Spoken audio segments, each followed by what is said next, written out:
Bercich, Paul Allen, mad producer by my side. What's going on, my brother? Not much. How are you? What's new? Excellent. The Kyler covenant's new, but let me ask you this so I don't forget. Are you starting a YouTube podcast with former Vikings running back and your dear friend Robert Smith? Yes, we're getting this. Robert wants to do it, so we're going to get together and maybe once a week or so, just talk some football, especially over the next few months with the draft and everything. But cool.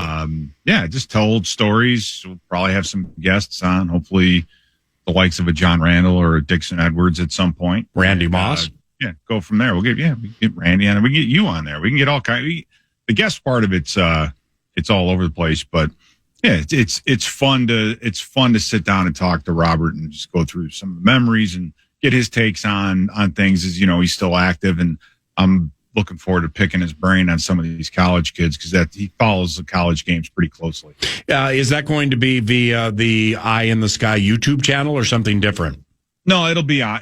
For right now, it's going to be on that. There might be other ways to distribute it, but for right now, it'll just be on. You'll find it on the Eye in the Sky.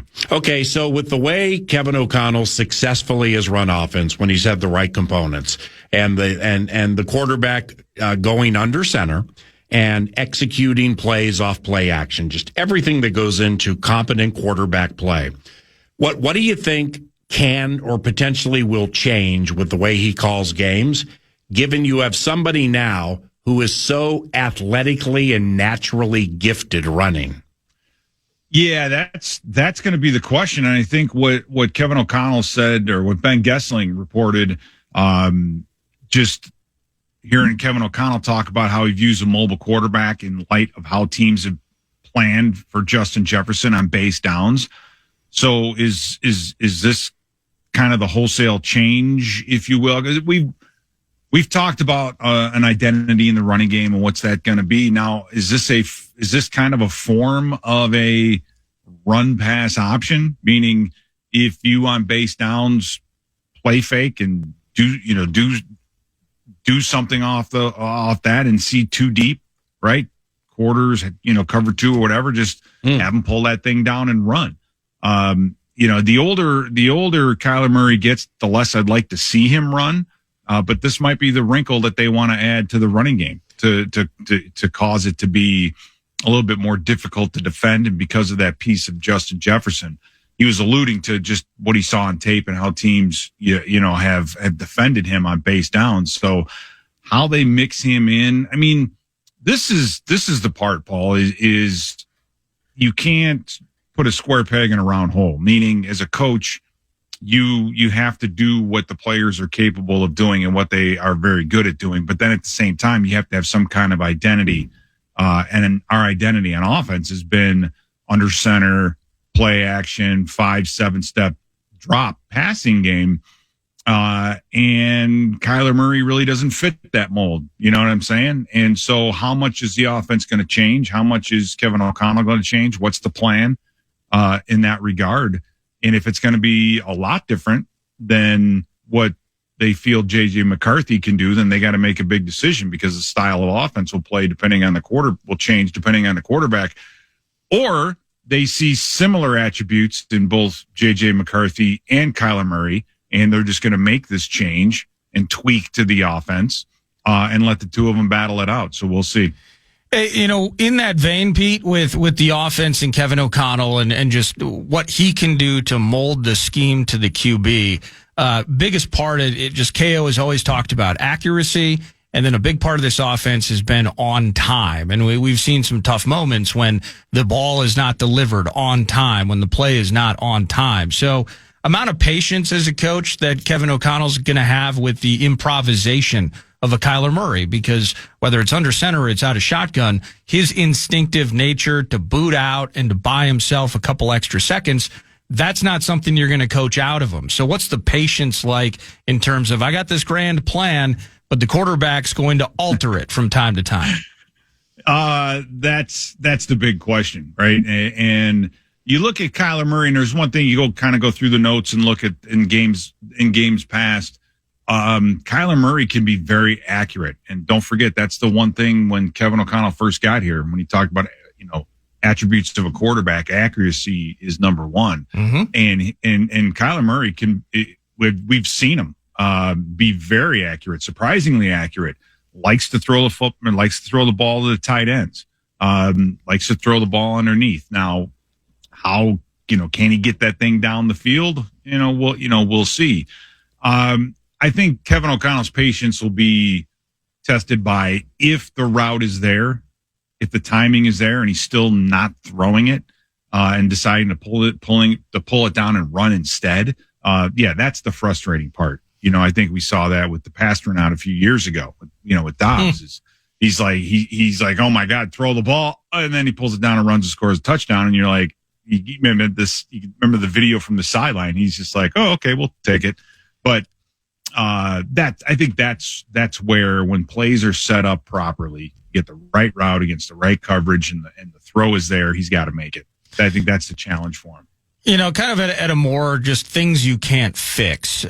Jokes have been made, and frankly, I've laughed at every single one of them on social media. Anytime I see a meme about like a child walking through the terminal at an airport, and it's like, hey, Kyler Murray's at MSP, 5'10" and maybe that's being generous with Kyler Murray. He's a Spud Webb of the NFL. He is, but he has still found ways to be effective, to be explosive, to push things down the field, to find guys, to layer the ball, and he's done that both in and out of the pocket. So how much, just from what you've seen of Kyler, and I doubt you've gone all 22 quite yet on every single one of his plays in the NFL, but how much of a factor truly has that been, maybe even for you, as you've watched him play and you've seen the good times and the bad times of his time in Arizona?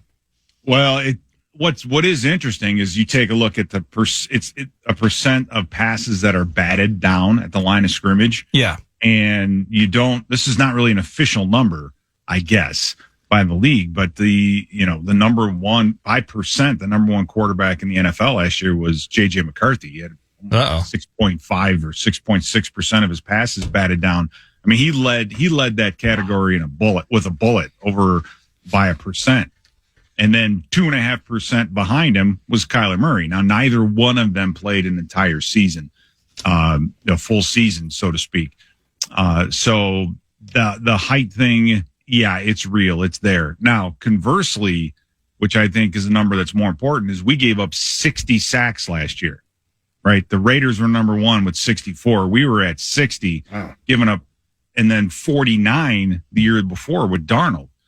That number has to come down, because when you look at Kyler Murray and the number of sacks that he's had, he's about half of that. So your offensive line protections and avoiding sacks is going to improve with his mobility. The other part of it is, historically, over his 7-year career, he's been about a 2 touchdown to 1 interception ratio guy. It pretty much holds up that whole time. Yep. And last year, with us in touchdowns to interceptions, we were upside down. So we're going to hopefully improve on that end as well. So if those numbers just stay consistent, you're going to get better quarterback play. And don't forget, we were 9-8. So if you got better, more consistent quarterback play just part of the time, you win the Bears game, you win a number of games, and you're probably in the playoffs. So you don't need a quantum leap at the quarterback position. You need some consistency at the quarterback position. And I think Kyler Murray can bring that. And if J.J. McCarthy has a great offseason and improves, I think he can do that. What's going to be fascinating to me is they're going to compete, right? I guess, and I don't know if I've heard anything else, if they have said that Kyler's going to be the starter. But this day and age, with these guys not playing in preseason, how you're going to compete in practice and maybe during the scrimmages, and that's really about it. And then what? You're going to split time with the ones with both guys, and then whoever you pick for day one starter automatically has half the time with the ones that any other quarterback in the league has. So that whole, I'm very interested to see how that really gets managed, right? About who's the starter, the competition side of it. Is it really a you know what I mean? How, how the snaps are handled, all that. And it to me, that's very interesting because I don't know of any other team in the league that has that competition kind of thing going on. Most everybody's stable. Most everybody's set. That guy's going to get every starter snap all throughout training camp, all throughout all the OTAs and everything else. So it's going to be very interesting to see how the Vikings handle it. All right, now what's important to me, and I think us, because you coached and played the game, is the ability to go under center for a quarterback, turn your back on the defense, execute play action, and be able to do it on first and or second down when Jefferson's getting the majority of his heavy coverage. In 2024 with Darnold, the Vikings were the best passing team under center on first down. Last year, they were the third worst in the NFL with the quarterback going under center on first down. Why is a quarterback being able to play under center so important? Because the defense it's just harder on defense to adapt. You kind of have to kind of tip what you're going to do. Right. When the quarterback's under center, obviously the run threat is there. You can't disguise as much. It's a little bit harder to blitz. The play action game is there, which means if you play fake, you can keep 8 guys in for protection, right? 5 linemen, a tight end, and 2 running backs, if that's what you choose to do. And then basing routes and things off of the running game that you have. So that game, that shell game, is like when I talk about the identity of the offense, that's what I mean. You get the linebackers underneath to step up, and then you're throwing a dig in behind it in the middle of the field. That puts a lot of stress on them. They've got to turn and run. And nowadays, when you see so many 5-man fronts, you play fake, you get all 5 of the D linemen and then 2 linebackers stepping up. Now, all of a sudden, you only have 4 guys in the defensive backfield covering a lot of ground. And when you have a Jordan Addison and a JJ, and Justin Jefferson running with a lot of space, they're going to get themselves open. So I think that's the big thing with success on first and second down is just eating up that underneath coverage, getting your receivers, your athletes in space one-on-one with cornerbacks and or safeties, and being explosive, Paul. That's kind of the thing. It's not we're not dinking and dunking all the time, but this is an opportunity, and that's the time. Remember against San Francisco 2 years ago with Darnold, man, he just heaved that thing up and it was 97 yards. I mean, those are the kinds of shots that you have to take every once in a while, and that's why that's again been part of the identity of this offense. Thank you very much for the time. Have an excellent weekend. And by the way, when you and Robert Smith start this podcast, please let us know so we can have you on the radio, okay? All right, episode 1's already out. So we'll get you that'd be fantastic. We'll do it right now. Stay in touch. It's YouTube, Pete Bercich 5'6" in the search bar. You'll see a podcast, Eye in the Sky, and the first podcast with Pete Bercich and Robert Smith available right now. Marathon segments 9 to noon are courtesy of Steve's Appliances and stevesappliances.com. A break from the Kyler Covenant and the great Dane Moore, very smart with the Timberwolves and the NBA. He joins us to talk about what I deem to be a massive Minnesota Timberwolves game tonight. That's next.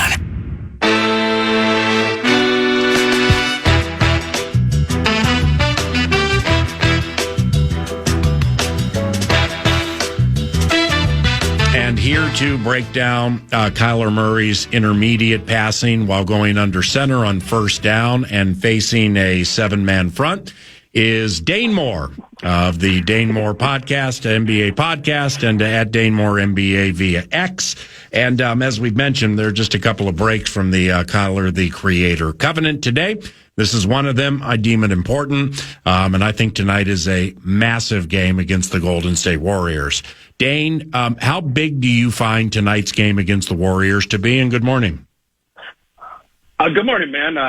Sorry to the listeners that are tuned into KFAN right now, being like, I got to hear what PA's saying about Kyler. We're not going to do that for a second here. But as for the Wolves tonight, it would be horrific if they lost to the Warriors. I was just looking up their last game. They played the Bulls. They lost to the Chicago Bulls. And in that game, Leonard Miller and Rob Dillingham combined to play for 58 minutes. So the Warriors just lost to that team. I do not think that they will beat the Wolves tonight, but you've been watching this. It's been a mess recently. So tonight, I guess, is an opportunity to not let the mess get worse. I mean, FICA, Fairness and Competition Act. You know this because you follow it as close, if not closer, than anybody. Orlando is better than people think. All right, now they had a spine tingler against Washington, but that happens. But especially when they get Wagner back. I mean, they've done the Desmond Bane trade is working, and it's working for Banchero. They're tough. They play good defense. You still shouldn't lose by almost 30 at home on a Saturday to Orlando, but you did. The second half of the Lakers game, the Lakers went lights out in the second half. And then the Clippers are playing quite well right now, and Kawhi's a Hall of Famer. You're so right about tonight with no Steph Curry, and the massive nature of tonight's game. What are you deeming the problems to be that Finch's team has had, specifically the last three, when they keep getting blown out? Yeah, and I mean, I'd like to just kind of talk to you about it, because I think it's more of like a philosophical sort of coaching thing, right? Like being in the locker room and being around this team, man, I can't tell you how many times the answer to what went wrong tonight has been, we didn't follow the game plan. The coaches gave us exactly what we needed to do against this opponent. We didn't go out there and actually do that. You know, you hear that a couple times. It kind of sounds like whatever the cliches you hear in the locker room, but I'm telling you, dude, I've heard that 20 times this season. So I think that's the interesting question right now of like, why isn't the game plan resonating? Why isn't what Finch and the coaching staff wants them to do going out and being executed? I think there's blame to put on both sides there. I just, never having been a coach or an NBA player, right? Like, I don't know exactly who to prescribe more blame to there, but from being around the team, that's been kind of the through line of the season, is when this dips, it's the players acknowledging we're not doing what the coaches are saying. That is so perfectly laid out, and I'm glad you did it that way, because I'm not in the locker room ever, but I mean, and you cover the team at Dane Moore MBA to learn more, and the podcasting on the Timberwolves. I've said this before. Dane Moore does such a good job with that, and they mix in league-wide NBA stuff, so you can find that via the X feed. I think Dante DiVincenzo after the Clippers game, after the Lakers game, kind of nailed it when he said the same thing we've heard a bunch. Julius Randle, Gobert went really down the road on it about we're not following the plan. But DiVincenzo, and I know you know this, but for those who missed it, said we are so talented, and we know that we are talented enough to beat a lot of teams a lot of nights. But that's not the case all the time. And if we're not following the plan, then we lose and we get blown out.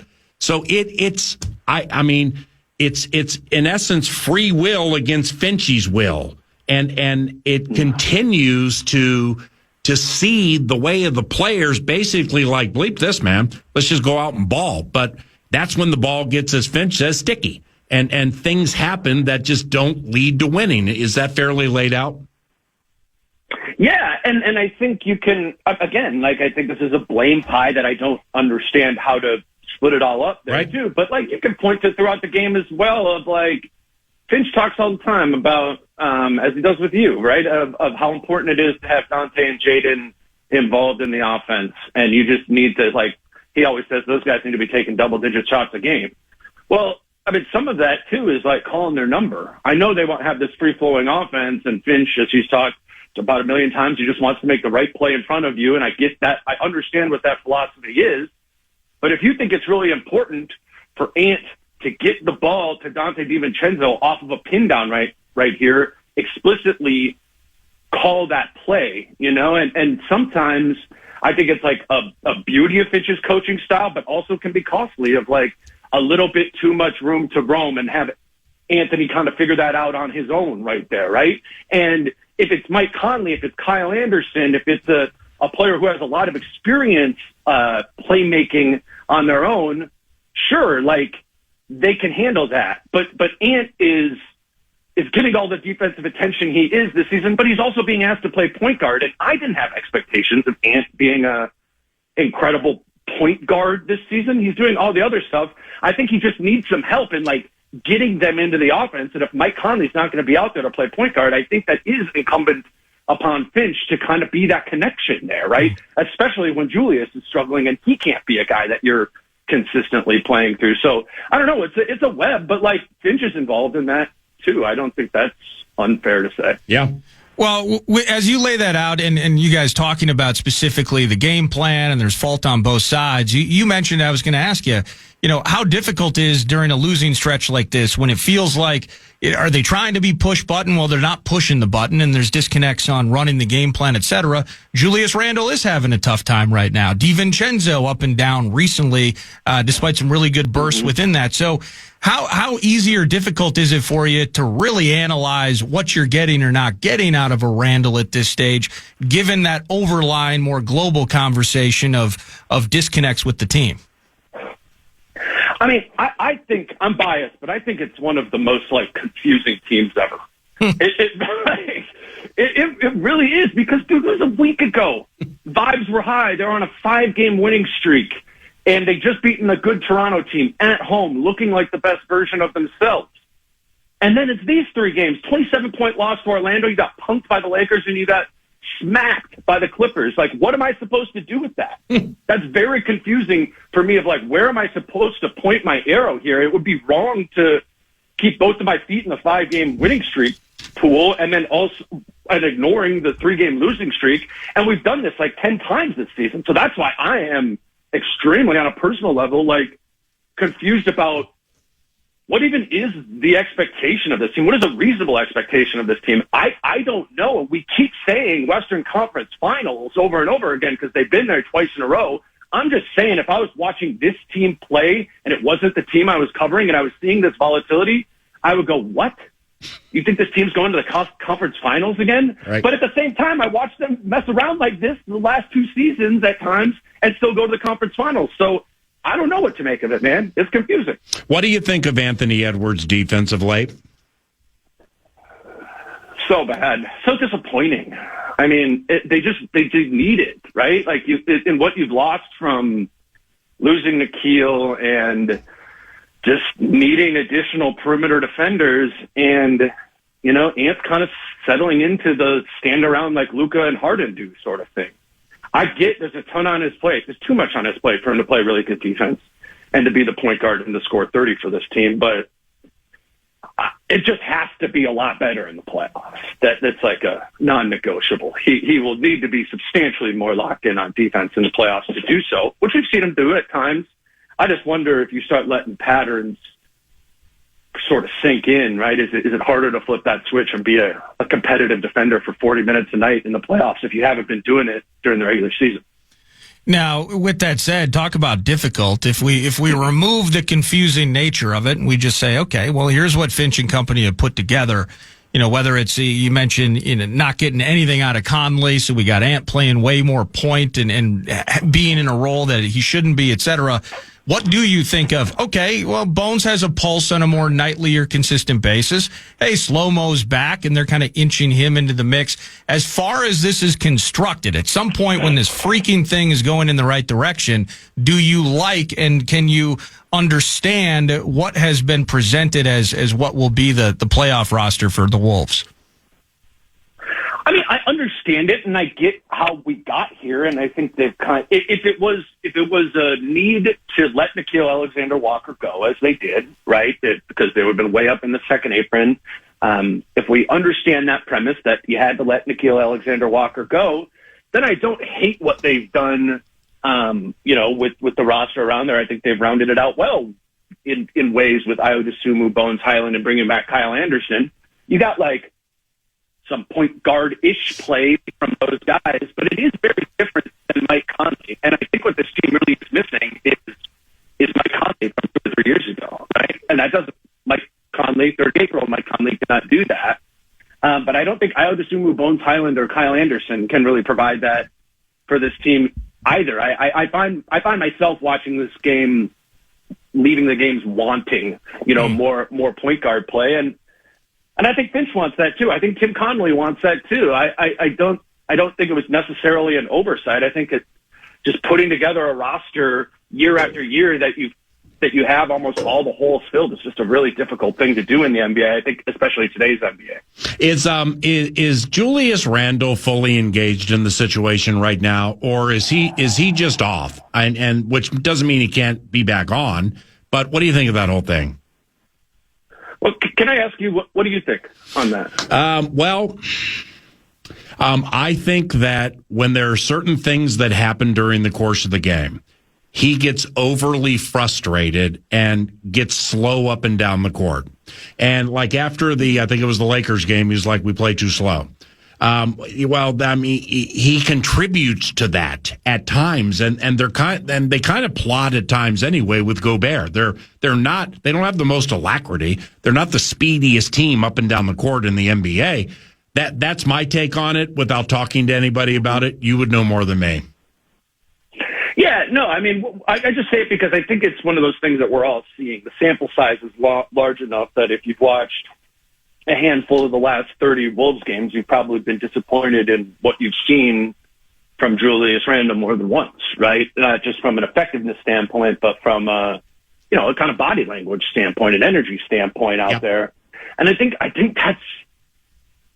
that's what this season rides on, man. As this roster is currently constructed, I remember being in Memphis a few weeks ago. I mean, it was about a month ago. It was after the All-Star game, and I asked Finch just about Julius, and he didn't make the All-Star team.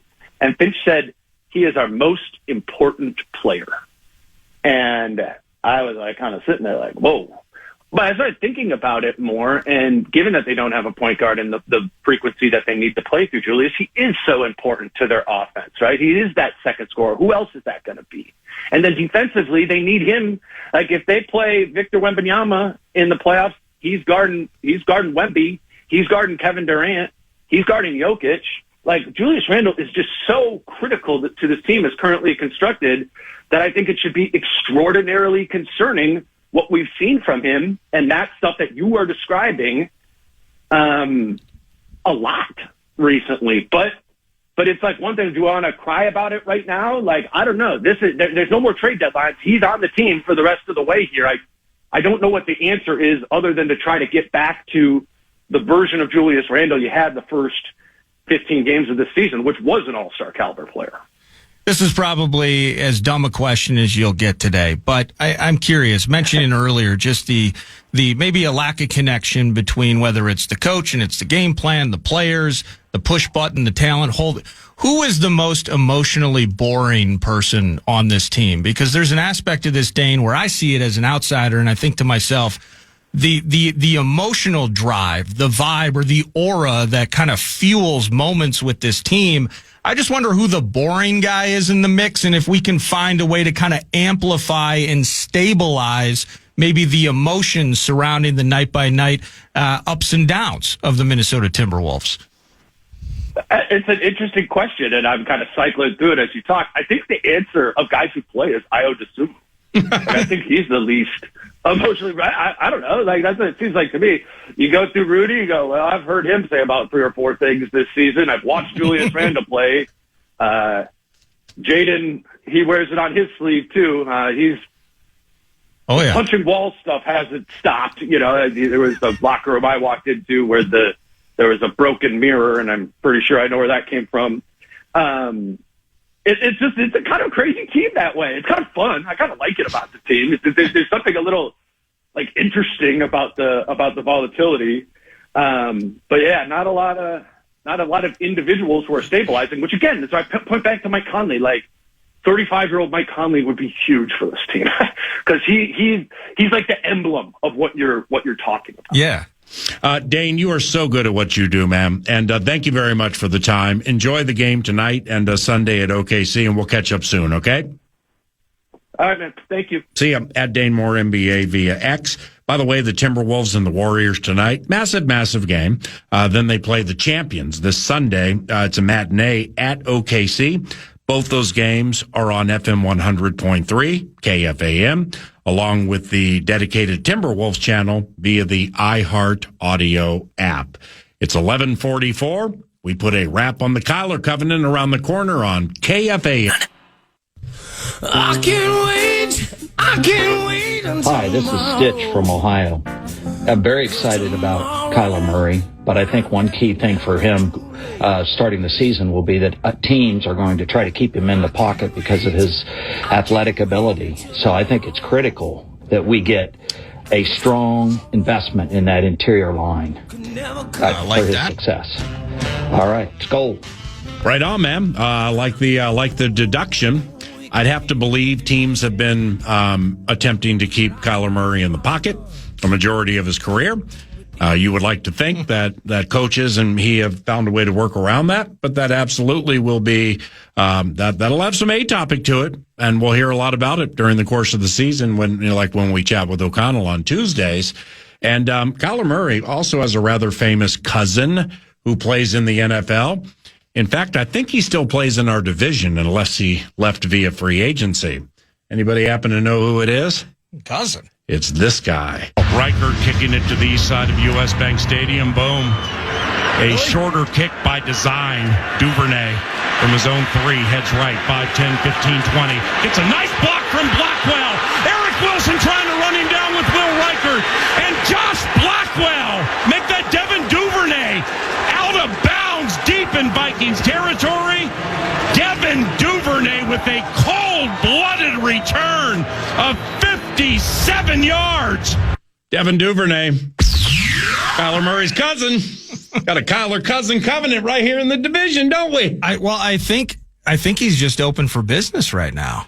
Devin is? He may be it was a 1-year deal last year. Oh, geez. But nobody's biting. So maybe he comes back on, maybe he makes $1.3 million this year as a league minimum too. A couple of things to close here. I can't mention it and then, not pay it off just because everybody thinks it's so important. So I went deep diving on it. What it involves is, you like quarterbacks with big hands. Okay. Donovan McNabb had what was known as meat hooks. All right. The run here was terrible, but Donovan had a good career.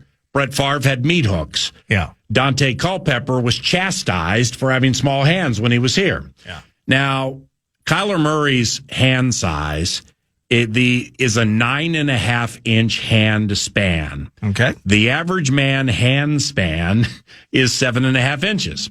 Now, Kyler Murray's not an average man. 9.5 corresponds to an extra large glove. So maybe his nickname is not Kyler the Creator or K1. It's Meat Hooks due to his abnormally large hand size. Now, 9.5-inch hands and that span are considered large, very large for a man who was 5'10". Dante Culpepper at 6'4" had a hand span of 9.5 inches, and that was considered small for his size. So 9.5-inch hands. We got some meat hooks with a new addition to the Minnesota Vikings covenant, and he has 9 career pick sixes. 1 went to the Vikings and Nick Vigil in 2021. I'm excited to shake his meat hooks. He threw 1 to new Bears safety Kobe Bryant a couple of years ago, and I think we've pretty much told you about everything you need to know regarding Kyler Murray. Yours truly is in love with Juwan Jennings. Absolutely does not expect the Minnesota Vikings to sign him this offseason. Javon Hargrave is a Packer. Jonathan Allen is a Bengal. And may God bless you and all of your families. Thank you very much for listening to 9 to Noon. For Nordo, I'm Paul Allen. Have a great weekend. Bye. 9 to Noon. If it's good news or money, leave a message. Podcast today's Paul Allen Show, or listen back to previous show and interviews by going to the iHeartRadio app or KFAN.com.